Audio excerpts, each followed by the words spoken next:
जय माता दी।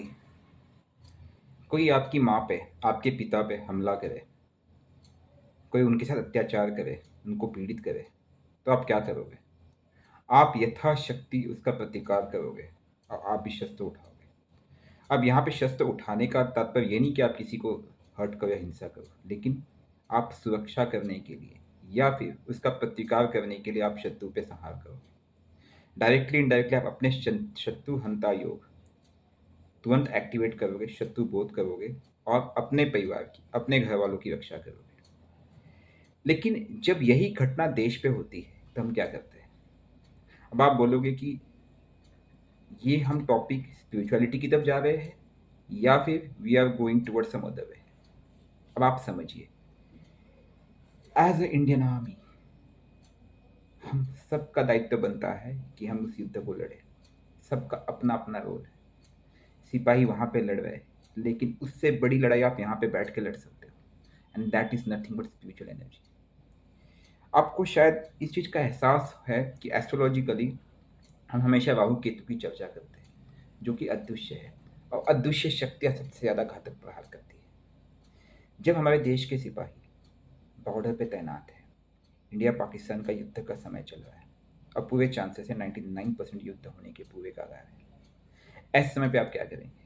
हमें अपनी शक्तियों की ऊर्जा को जागृत करना होगा और उन शक्तियों को वहाँ पे डोनेट करना होगा। किसको देना है? जो बॉर्डर पे हमारे सिपाही तैनात हैं उनको देना है। जो शक्तियाँ बॉर्डर पे है उन तक पहुँचानी है कि वो सहयोग दे, हमारे सिपाहियों का सहयोग दे और उनको दिशा दे।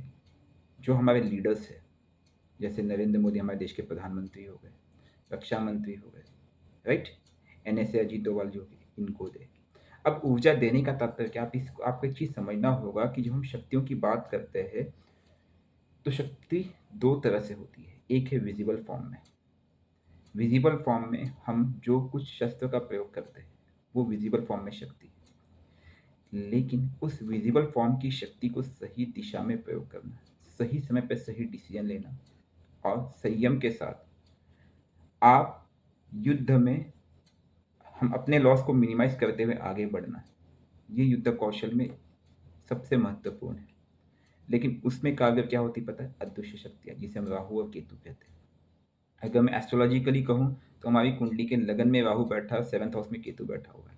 लेकिन 7th हाउस पब्लिक का है, उस पब्लिक के घर में केतु बैठा हुआ है, यानी स्पिरिचुअल एनर्जी। और अगर उस 7th हाउस की ऊर्जा कंबाइन हो जाए तो उस युद्ध कौशल में कोई बड़ा काम कर सकते हैं। अब आप बोलेंगे मैं कहना क्या चाह रहा हूँ? मैं आपको सिर्फ इतना कहना चाह रहा हूँ कि आप अपने जिस इष्ट मंत्र का जाप करते हैं, जैसे कि ओम नमः शिवाय, ओम ऐं क्लीं चामुंडा विचे, ओम दुम दुर्गाय नमः, ओम हम हनुमते नमः, हनुमान चालीसा, बजरंग बाण इत्यादि, आप किसी भी धर्म से आप अपने इष्ट मंत्र का जप करें डेली, और कम से कम आधा घंटा, हो सके तो 1 घंटा अर्ली मॉर्निंग या किसी भी समय जब आपको समय मिले, कि अर्ली मॉर्निंग सबसे आइडियल टाइम है, मंत्र जप करें और संकल्प लेके करें। हे इष्ट देव, आप जिनकी भी साधना करते हैं, हाथ में जल ले लें, संकल्प ले लें कि यह मंत्र जाप मैं अपने देश के सिपाही, अपने देश के प्रधानमंत्री, उनको शक्ति देने के लिए कर रहा हूँ। और बॉर्डर पे शक्तियाँ जो वास कर रही है उनको शक्ति दीजिए कि वो हमें विजय बनाए और शत्रुओं का नाश करें। अब इसमें एक दो प्रयोग मैं और करना चाह रहा हूँ, लेकिन वो हम एक स्टेप के बाद करेंगे। वो है शत्रुहंता प्रयोग। जैसे कि इसमें कुछ बीज मंत्र होते हैं, जैसे कि संबंध बीज मंत्र और ठम होता है, उसका प्रयोग कैसे करना हम आने वाले समय में उस पर चर्चा करेंगे। अभी टू स्टार्ट विथ, हमें सही दिशा मिले, शक्तियाँ हमारा मार्गदर्शन करें और हमें सही दिशा मिले, हम शत्रुओं का नाश करें और सही दिशा में अग्रसर होते हुए हम विजय प्राप्त करें। इसलिए आप कल से ही अर्ली मॉर्निंग रोज सुबह जल्दी उठिए और अपने इष्ट मंत्र का जाप कीजिए, कम से कम आधा घंटा, और उस मंत्र की पूर्ण शक्ति आप हमारे सेना के जवानों को दीजिए, वहाँ की शक्तियों को दीजिए। जो बॉर्डर पे जो शक्तियाँ होती है, बॉर्डर की शक्ति का तात्पर्य आप समझ नहीं पा रहे। बॉर्डर पे जो गांव है या बॉर्डर के करीब 5-7 किलोमीटर के जो एरियाज है, वहाँ की जो शक्तियाँ होती है, वहाँ के जो डी होते हैं, वह सहयोग करते हैं। देखिए, हर गाँव का एक डी होता है जो सहयोग करता है। वहाँ की कुल देवता, कुल शक्तियाँ होती हैं, वो आपको सहयोग अवश्य करना चाहती हैं। लेकिन उनके पास वो बल हो ना हो तब क्या? तो वो बल देने के लिए हमें मंत्रों का जाप करना पड़ेगा। केवल मंत्रों के जाप से बल नहीं मिलता है। ज़रूरत पड़े तो हमें हवन भी करना पड़ेगा। हमें साधनाओं में लीन होना पड़ेगा, क्योंकि शक्तियाँ आपको उनको देनी पड़ेगी, जागृत अवस्था में देनी पड़ेगी। अगर उनके पास ऊर्जा नहीं होगी, अगर वो शक्तियाँ कमज़ोर होगी, तो वो उनकी सहायता नहीं कर पाएँगे। अब आप बोलोगे सहायता कैसे करती है? समझ लीजिए कि मैं एक व्यक्ति हूँ, मैं बॉर्डर पे जवान हूँ, मैं जा रहा हूँ और मुझे पता है कि आगे माइन्स बिछे हुए हैं। मतलब मुझे नहीं पता, लेकिन आगे माइन्स बिछे हुए हैं। तो वो शक्तियाँ मेरे अंदर प्रवेश करके मुझे बुद्धि विवेक देगी, इस रास्ते से नहीं, इस रास्ते से चलना है, रास्ता चेंज कर। वो मुझे इंट्यूटिव पावर देगी। और यही नहीं, कई बार सामने से जो गोली आ रही है, मुझे उससे ही बचाएगी, वो मुझे तुरंत ट्रिगर करेगी। मैंने अपने जीवन में कई चमत्कार देखे इन शक्तियों से। शक्तियाँ आपकी सहायता करती है, आप उन्हें साथ लेके चल के तो देखो। एक्चुअल में जो युद्ध होती है ना, जो लड़ाई होती है ना, इन शक्तियों के बीच में होती है, जो एनर्जीज होती है। हाँ, आप ये बोलोगे कि मेरे पास हथियार नहीं, मैं निहत्था जाके लड़ रहा हूँ, तो भाई उसकी भी लिमिट है। उसके लिए एक बहुत बड़ा योगी चाहिए जिसने इन सभी इंद्रियों को वश में करके रखा है। बहुत ही हाई एनर्जी लेवल चाहिए, कई करोड़ों जाप करने वाली शक्तियाँ।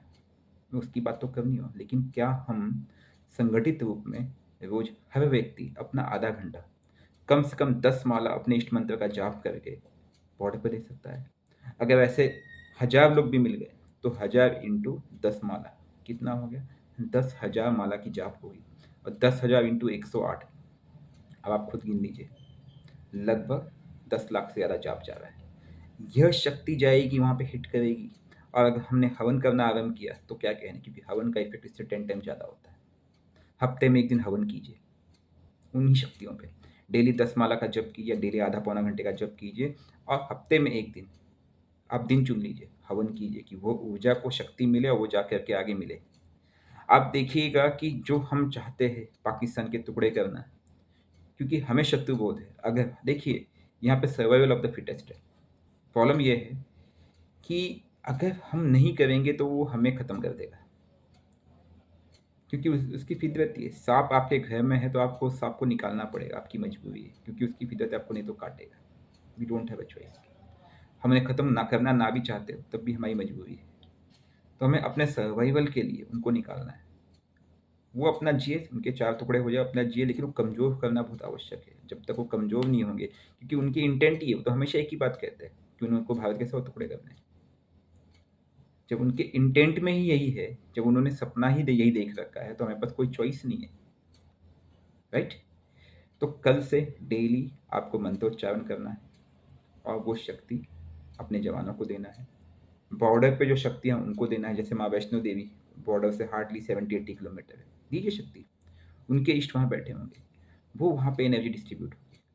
जरूरी नहीं कि आपको वहाँ जाके देना है, आप यहाँ से देंगे। मंत्रों की ताकत इतनी पावरफुल होती है कि नक्षत्रों से डायरेक्ट वहाँ पे आप पहुँचा सकते हो। आप कन्वर्स तो करके देखो। इसका एक प्रयोग हम कल करेंगे मिल के, संगठित रूप में। मैं एक टाइम अवश्य दे दूंगा, हम लाइव आएंगे और मिल के प्लान करेंगे कैसे करना है, ठीक है? Live demo. अभी केवल बेसिक रूप में इतना ही बता सकता हूँ, आप जिस मंत्र का भी जाप करते हो, संकल्प ले ले कि ये शक्ति उधर मिले, और उसके बाद मंत्र जाप शुरू कर दे। और मंत्र जाप के पश्चात आप एक कपूर अवश्य जला दे और फिर शक्ति का आह्वान करें, हे शक्ति देवता आप जाइए, और जो कुछ मैंने जाप किया, इस जाप की पूरी शक्ति, राइट, हमारे जवानों को मिले, हमारे देश के प्रधानमंत्री को मिले। देखिए मेरा कल हो जाएगा। ट्रांजिट जो नेगेटिव हो गए हैं उसका इम्पैक्ट नहीं पड़ेगा, आपको खुद नजर आ जाएगा कि हम विजयी हुए, चमत्कार होने वाला है।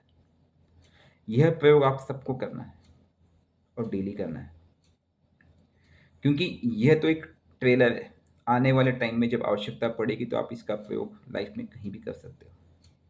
तो आप सब मुझे कमिट कीजिए, वचन दीजिए, कल से आधा घंटा देश के नाम, 30 मिनट देश के नाम आप सबको देना है। जय माता दी।